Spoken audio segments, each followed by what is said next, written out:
La campagne de distribution gratuite de moustiquaires imprégnés d'insecticides à forte durée d'action arrive à son terme. Plus de 8 millions de moustiquaires sont mis à la disposition des populations, une initiative salutaire alors que l'on soupçonne des cas de dengue à Ouagadougou. Vente de carburant illicite, le ministère du Commerce fait haro sur ce commerce qui prospère dans la rue avec tous les dangers et risques que comporte cette activité. Des milliers de litres de carburant de rue ont été saisis à Ouagadougou. Les États-Unis tentent de relancer le processus de paix au Proche-Orient. John Kerry a fait le tour des différentes capitales concernées par le conflit pour faire avancer les négociations. La relance par Israël de projets de construction dans les territoires occupés ne facilite pas la tâche du secrétaire d'État américain. Madame, Monsieur, bienvenue aux 20h. Tout d'abord, le port de la ceinture de sécurité sera désormais obligatoire pour les automobilistes. Le Conseil des ministres l'a décidé en ce jour. Le Conseil s'est penché également sur les résultats des audits financiers des fonds transférés aux collectivités territoriales en 2012. Dans la même foulée, il a été adopté un plan d'action opérationnel pour le renforcement des capacités des acteurs de la décentralisation. Voici une revue des décisions du Conseil proposées par Jacques Lamissa Tarpaga. À partir de 2014, le port de la ceinture de sécurité pour les automobilistes est obligatoire. Le Conseil des ministres de ce mercredi en a décidé ainsi. L'objectif est de réduire les risques de mort en cas d'accident de la circulation. Il fait partie d'une des recommandations fortes du Forum national sur la sécurité routière qui s'est tenu en mai 2012. Ce forum a recommandé que nous puissions instituer le port obligatoire de ceinture de sécurité pour permettre de réduire les effets des accidents, surtout pour les engins à 4 roues. Nous allons mettre l'accent sur la sensibilisation et l'information sur ce port obligatoire de la ceinture de sécurité. Et nous allons aller également de manière progressive dans sa mise en œuvre, de manière à ce que tout le monde ait le réflexe de porter de la ceinture de sécurité. Et puis l'exécution du budget des communes du Burkina a fait l'objet d'audits financiers. Il ressort que les communes ont du mal à respecter les règles de gestion budgétaire.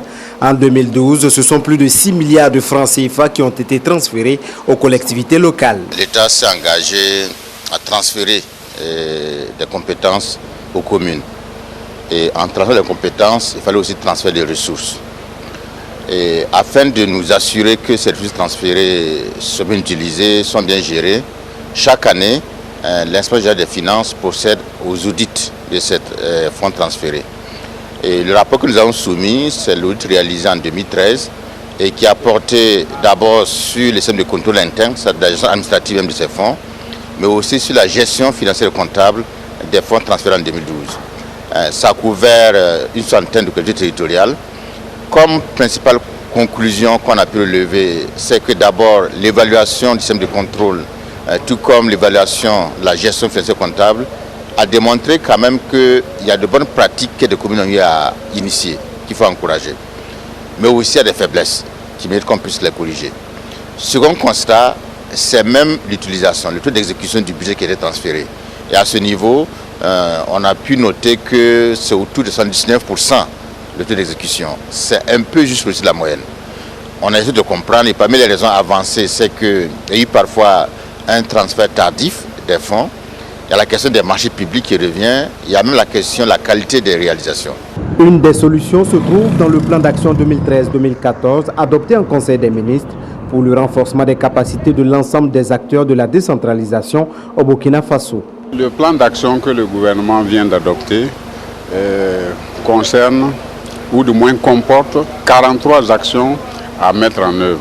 Ces actions vont de la formation initiale à la formation continue en passant par l'alphabétisation. Il faut dire que ce renforcement de capacités concerne l'ensemble des acteurs. Cela va des élus locaux aux membres des bureaux des CVD, aux structures déconcentrées de l'État, et bref, au total, tous les acteurs qui concourent à la mise en œuvre de la décentralisation pour lui donner une nouvelle dynamique dans les années à venir. Des instructions ont été données aux différents ministères en charge de la décentralisation afin d'assurer une meilleure gestion dans les communes pour le bien-être des populations. 62 gendarmes de retour au Darfour. Après une année passée au Darfour, ils y étaient pour soutenir la paix dans le cadre d'une mission des Nations Unies. La mission accomplie, c'est avec joie qu'ils retrouvent les leurs. Oswald Gaëtan Segda. 13h35, la deuxième vague de l'escadron de gendarmerie débarque à l'aéroport international de Ouagadougou. 62 hommes et femmes rentrent ainsi du Darfour, où ils sont allés soutenir la paix dans le cadre d'une mission des Nations Unies. Après 12 mois passés sur un terrain inconnu et parfois hostile, c'est avec joie qu'ils regagnent la mère patrie.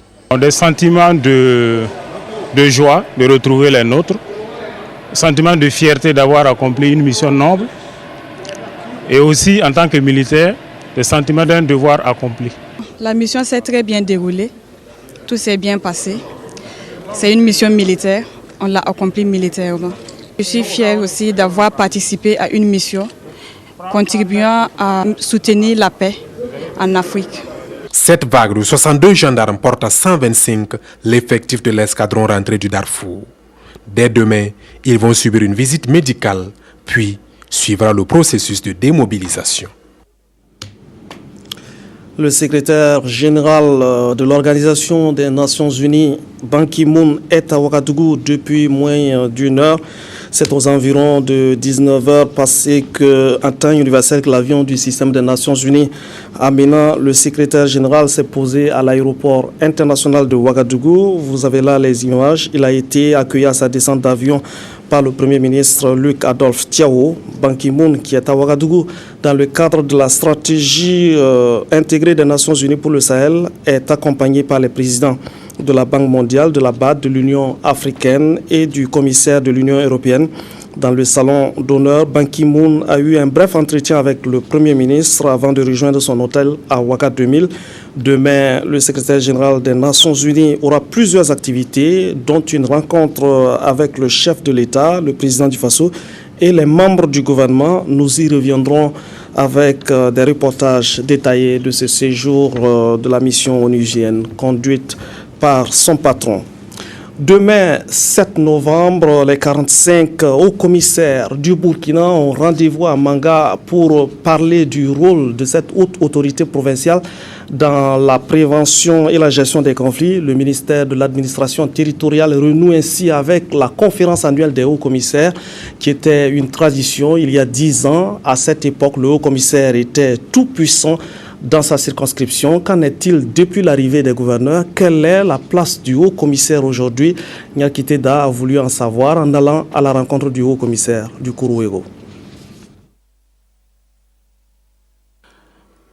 Autrefois, les hauts-commissaires avaient une autorité complète au niveau de la circonscription administrative. Le haut-commissaire répondait directement du ministre. Aujourd'hui, dans le contexte actuel, avec l'avènement des gouvernorats, le haut-commissaire perd le lien direct avec le ministre et même le contrôle de certains services déconcentrés. Qu'à cela ne tienne, le premier responsable du Kourouégo pense que le haut-commissaire détient toujours son autorité. Le haut-commissaire est dépositaire de l'autorité de l'État dans sa province. En outre, c'est lui aussi qui coordonne et dirige, sous bien sûr l'autorité du gouverneur, l'action des services déconcentrés au niveau de sa province. Il a été fait mention également qu'il accompagne les projets, les programmes, l'ensemble de toutes ces structures qui œuvrent dans le cadre du développement au niveau de la province. Les fonctions du haut-commissaire définies, mais la question qui titille les lèvres, c'est la collaboration entre les hauts-commissaires et les gouverneurs, les hauts-commissaires et les services déconcentrés, et même avec les collectivités territoriales. Au niveau de la collaboration avec les autorités, les services déconcentrés, pour le moment, je pense que ça marche correctement. Aussi avec les mairies, je pense que ça va y avoir problème. Malgré le contexte, il n'y a pas de difficulté dans l'exercice des car il suffit d'appliquer les textes. Pour le moment, dans l'exercice de mes fonctions, on ne peut pas parler tellement de difficultés. Parce qu'il s'agirait de respecter les textes qui sont édités pour canaliser les fonctions du haut-commissaire et tout le reste, ça coule. Pour beaucoup, l'absence de budget peut bien rendre la tâche des hauts-commissaires compliquée. Mais de l'avis du haut-commissaire du Kourouégo, cela est très vite rattrapé par le crédit délégué. Le haut-commissaire est présentement l'administrateur délégué des crédits du budget. Il a une fonction d'administrateur délégué des crédits du budget. Donc nous fonctionnons avec ces crédits délégués alloués au niveau de la province. Tout ce qu'on a comme budget. Cela fait 10 ans que les hauts-commissaires ne se sont plus rencontrés. Et l'autorité de tutelle pense qu'il faut rectifier très vite le tir en initiant la conférence du 7 au 8 novembre 2013 à Manga des hauts-commissaires. Dans la cité de l'Épervier, ils vont parler de leur rôle dans la prévention et la gestion des conflits. C'est une rencontre qui va également permettre de redonner vie à la fonction du haut-commissaire. Comment les universités de la sous-région peuvent-elles contribuer à l'intégration régionale? Une cinquantaine de présidents d'institutions universitaires y réfléchissent sous la houlette des universités ouest-africaines. Reportage Maxime Zongo. Créée voilà 2 ans, l'Association des universités du continent version ouest-africaine veut approfondir la réflexion autour de l'intégration régionale. En concertation ici à Ouagadougou, les présidents des universités de la sous-région ont choisi de se pencher sur la problématique. Objectif, faciliter la collaboration entre les universités de l'Afrique de l'Ouest et surtout entre francophones et anglophones. L'ensemble des débats qui vont se dérouler aujourd'hui vont porter justement sur les voies et moyens pour développer des partenariats entre les universités et en particulier entre les francophones et les anglophones, même s'il y a très peu de francophones qui sont présents, mais enfin ça va être l'objet des discussions. Comment donc les universités peuvent collaborer en matière de formation et de recherche et que ce soit une contribution dans l'intégration socio-économique de l'Afrique de l'Ouest. Les participants, une cinquantaine de présidents d'universités, dont la grande majorité vient du Nigeria, qui compte à lui seul 129 universités publiques. Sont également invités à ces échanges la CEDEAO et l'UEMOA, qui vont partager leur expérience dans le domaine.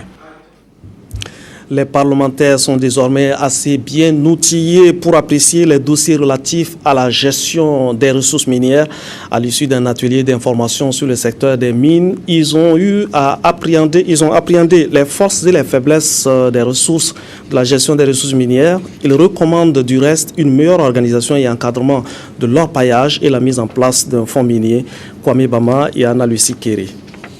Pendant 48 heures, des députés, des partenaires techniques et financiers et des représentants de ministères et d'organisations non gouvernementales œuvrant dans le domaine de la gestion et de l'exploitation minière ont eu droit à 11 communications. Ces communications portaient entre autres sur le code minier au Burkina Faso et la problématique de l'exploitation artisanale de l'or au Burkina Faso. À l'issue de ces exposés qui ont été suivis de débats, les participants à l'atelier d'information et d'échange sur le secteur minier au Burkina Faso ont formulé des recommandations portant sur l'organisation et l'encadrement de l'orpaillage et sur la mise en place d'un fonds minier de développement.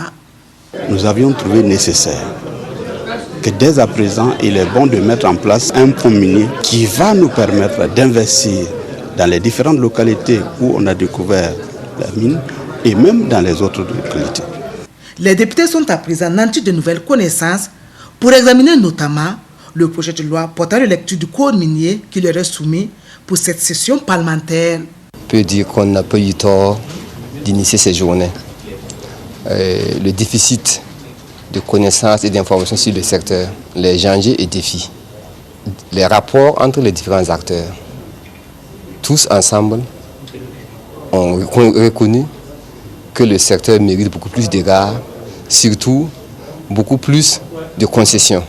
Le président du groupe parlementaire ADJ, Athénas Démocratie et Justice, a pour sa part témoigné sa reconnaissance au président de l'Assemblée nationale pour sa constante disponibilité à leur côté. Je puis vous affirmer sans réserve que ces échanges ont permis de vous outiller au plan des informations techniques et de lever bien de préjugés qui entourent le secteur minier. Le coordonnateur du réseau et ses collaborateurs n'attendent pas s'arrêter en si bon chemin. Après ces journées de réflexion, ils ont au programme une série d'activités, dont des sorties de terrain, des rencontres sectorielles et thématiques qui devraient amener les députés à aborder des questions plus pointues liées à la gestion des mines et qui vont concerner l'éducation, la fiscalité minière, le foncier rural et le travail des enfants. Des milliers de litres de carburant illicite ont été saisis à Ouagadougou ce matin. La motivation des contrôleurs du ministère du Commerce, c'est que la mauvaise manipulation du carburant est source d'insécurité aussi bien pour les vendeurs que pour les populations. Il s'agit également de débarrasser la ville de la concurrence déloyale. Abdoul Rasmane Zongo. Chaude matinée, sinon cauchemardesque de mercredi pour Ronaldo. Oui, Christophe à l'état civil, vendeur de carburant illicite, tout comme pour d'autres distributeurs non agréés. 5 équipes du ministère du Commerce, appuyées par des gendarmes et soldats de feu, quadrillent inopinément coins et recoins de Ouagadougou. Objectif, démasquer les vendeurs de carburant en bouteilles qui font dans la concurrence déloyale. Bouteilles, bidons, vides ou chargés, en présence ou absence du propriétaire, sont saisis. Les badauds ou simples passants, eux également, ne se privent pas du spectacle. À la clé, cette opération qui fait office du lancement de contrôle des hydrocarbures jusqu'à la fin de l'année 2013 a permis une prise de 2474 litres de carburant illicite. L'opération se poursuit. À chaque fin de journée, on va faire le bilan à mi-parcours et on vous les fera transmettre. L'objectif recherché, c'est de nettoyer les rues de Ouagadougou. Parce que ces ventes de carburant au bord des rues, c'est une insécurité physique pour les populations, économique pour l'État. Même si c'est interdit, donnez-nous travail, on va travailler. Si vous êtes dit là, cherchez travail. Tout cela, c'est la force. Envoyez travail, on va travailler. Le carburant illicite saisi sera contrôlé par la SONABI, seule structure ayant le monopole légal d'approvisionnement des hydrocarbures. En cas de mauvaise qualité, le produit sera détruit, mais lorsqu'il présente un meilleur visage, il sera racheté par la SONABI et les frais reversés au trésor public. Quant aux vendeurs illicites, eux ont reçu une convocation et encourent des amendes car la pratique est punie par la loi. On parlait tantôt des prérogatives du haut-commissaire et bien avec la mise en place des comités techniques provinciaux, le haut-commissaire a pouvoir d'approuver les budgets des communes. La conséquence de cette décision, tout le dispositif du contrôle de tutelle est amené à être revu. La commission technique interministérielle et les commissions techniques régionales travaillent à cela. Le reportage de Yolande Lompo. L'évolution du cadre juridique et institutionnel confère désormais au haut-commissaire le pouvoir d'approuver les budgets relevant de leurs ressorts territoriaux.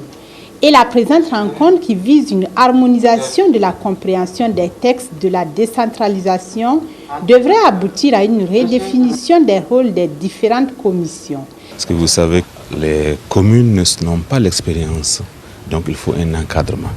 L'encadrement qui veut dire que l'autonomie n'est pas une liberté en tant que telle.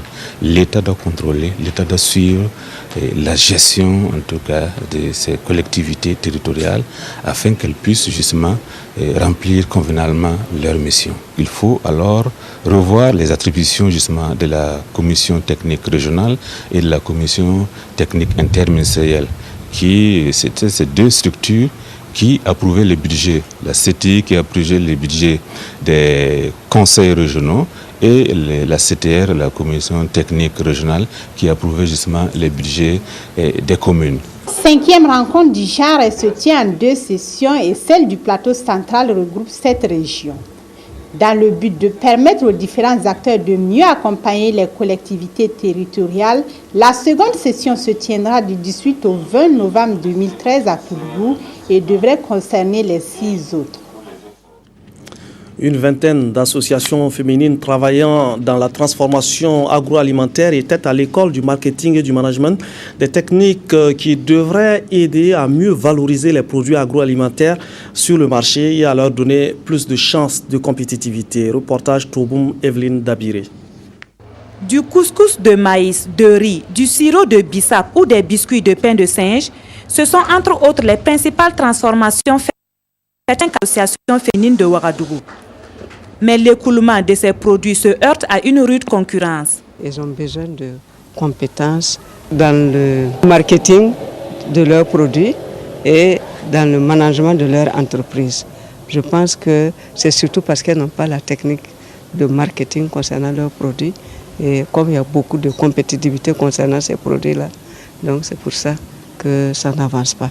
C'est donc pour outiller ces acteurs dans le domaine agroalimentaire et pour booster la compétitivité de leurs produits que se tient cet atelier. Durant 4 jours, ces participants seront initiés, entre autres, en technique d'écoulement, en stratégie appliquée aux petites et moyennes entreprises, en marketing opérationnel et en management et gouvernance. La formation va mettre l'accent sur ces aspects-là, renforcer la capacité des acteurs en les rendant plus compétents pour qu'ils puissent être compétitifs sur le marché national et international. Et en même temps, en le faisant, ils vont également se travailler à les outiller avec les pratiques techniques. Donc il faut les outiller à comprendre que le marché là est un marché compétitif. Et ceux-là qui ont la capacité, ceux-là qui ont un avantage de comprendre ce que le consommateur demande, c'est eux-là qui vont pouvoir percer.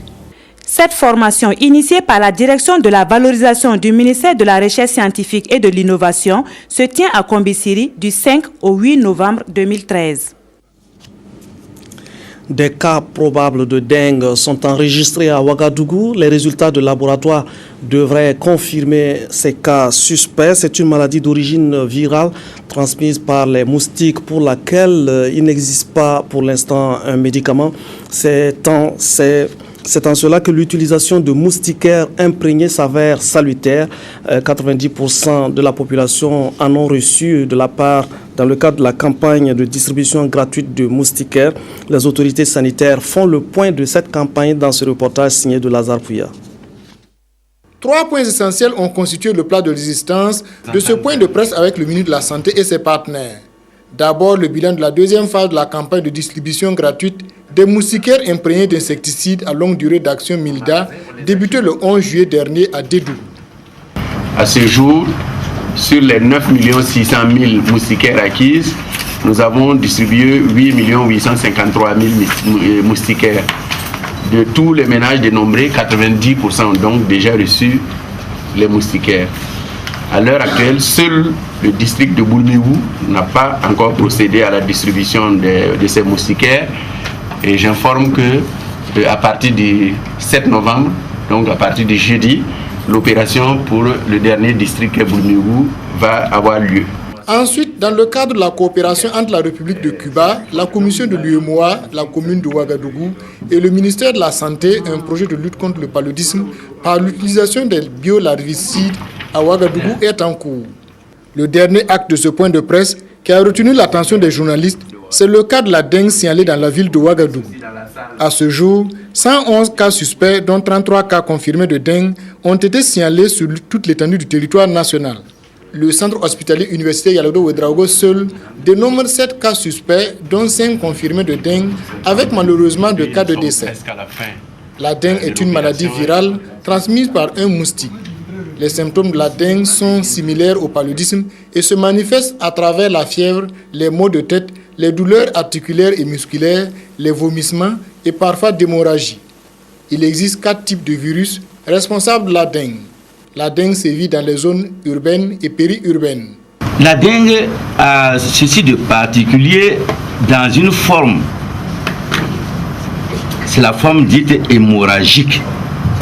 C'est cette forme qui pose des problèmes quand c'est le cas.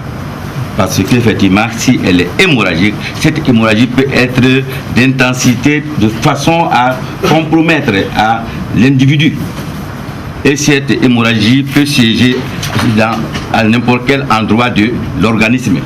Au niveau du cerveau, au niveau des viscères, mais aussi au plan cutané. Ça peut être visible comme ça peut être occulte.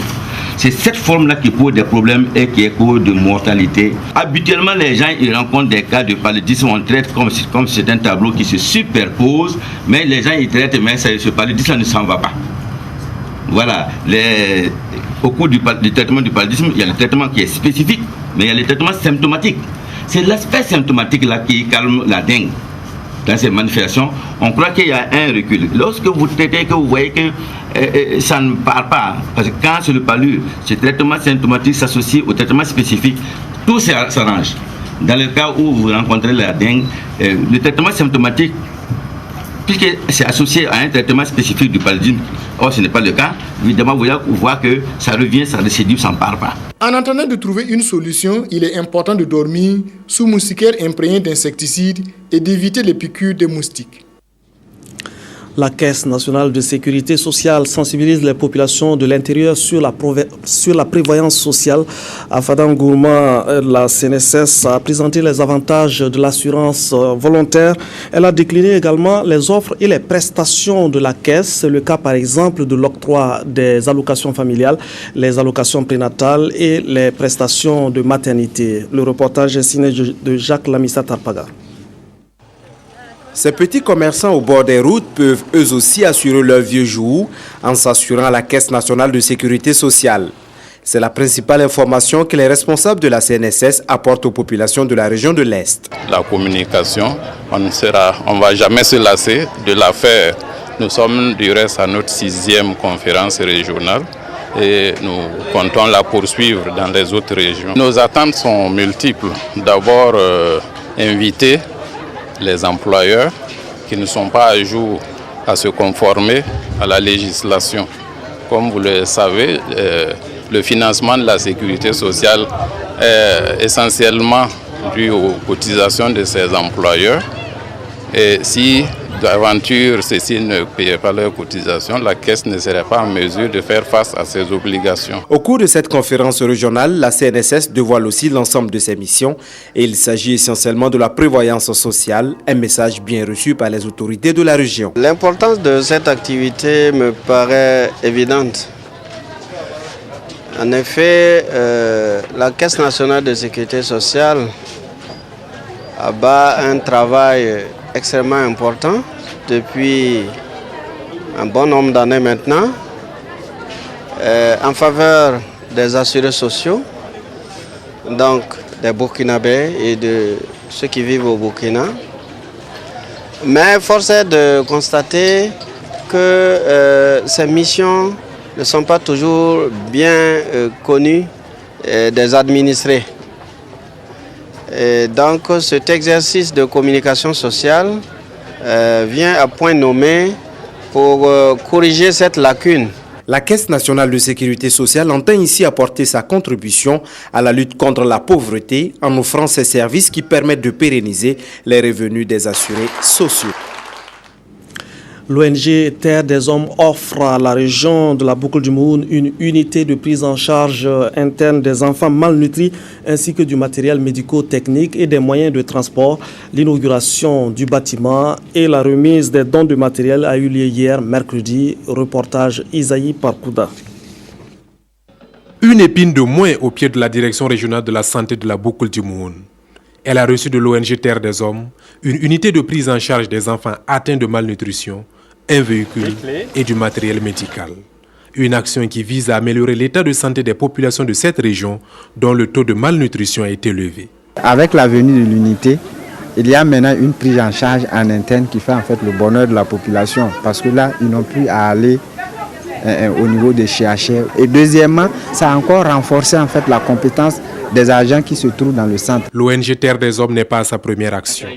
Depuis 1986, elle ne cesse d'apporter son soutien aux plus démunis. Le partenariat qui existe depuis de longues années et qui, je n'en doute pas, va se prolonger encore dans les années à venir, entre le ministère de la Santé, ses différents démembrements au niveau des régions, au niveau des districts et au niveau des villages, et la Fondation Terre des Hommes Lausanne, au bénéfice d'une meilleure santé des couches les plus vulnérables, notamment les enfants de moins de 5 ans, les femmes enceintes et allaitantes. Dédougou n'est pas la seule ville à bénéficier de l'action de Terre des Hommes.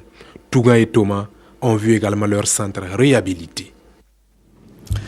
Ouagadougou a reçu hier les animateurs de la caravane du conte qui ont déjà rallié 2 capitales, Abidjan et Bamako.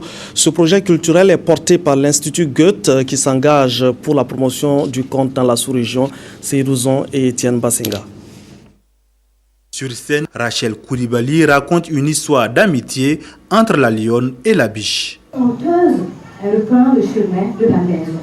Mais son ami la biche, triste, la regarde triste, surtout très triste de voir leur amitié se terminer ainsi.